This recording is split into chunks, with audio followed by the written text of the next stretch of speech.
had to do some training. Before going and shooting, I went into some training with a wushu master, which is, wushu is an acrobatic martial arts. So I had a couple of weeks training in Los Angeles with a man named Master Hu. And then once I got to Europe, I was put into rehearsals with the fight team when they weren't working with Gwendolyn. I'm lucky, very, very lucky in that HBO facilitates my training. I am very ambitious with the part of Brienne. I try to do as much of it as I possibly can.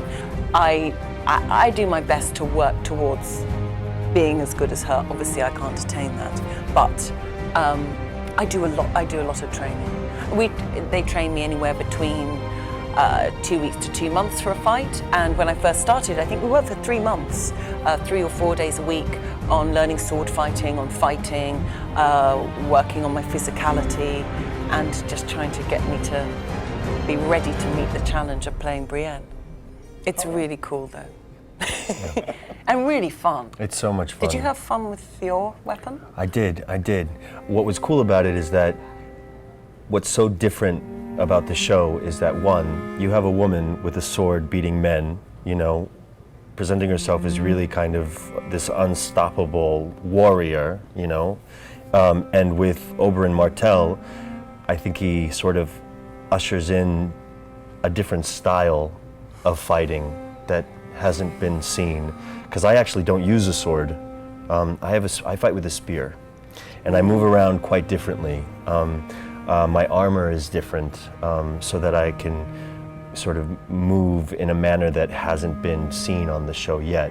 So that was a lot of fun as well, yeah.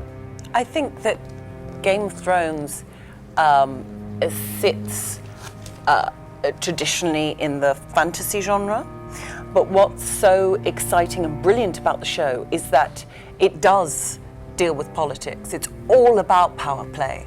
And I think it very effectively mirrors even our modern age in terms of the way power works, the way people are corrupted by power, intrigue, the way that we deal with information. I think it's as relevant to our modern culture as other shows like House of Cards are. And I think that's part of its success. I think that's exactly what transcends the show for everybody. Anyone who identifies themselves as somebody who doesn't watch fantasy or read fantasy, it's really fun to see them get so sucked into the show, because there are elements that are such allegories for, you know, today in terms of politics, in terms of relationships, parenting. You know, you have a character like Daenerys, Khaleesi, who is exhibiting like real sort of issues of motherhood, and her children happen to be dragons. The same with Cersei. Yeah, absolutely. A mother dealing with her feelings towards her children, and the two of them dealing with them entirely different ways. Yeah. I have my favorite characters, but I wouldn't wish the Iron Throne upon any of them. So I would have to give it some good thought in terms of who is best suited. Possibly Daenerys and her dragons would probably do a decent job. Keep the seat warm. I think Hodor should sit on the Iron Throne. He won't fit. Well, it's gonna have to be adjusted. You know, maybe a little bit of adjustment. I think Hodor. Save me.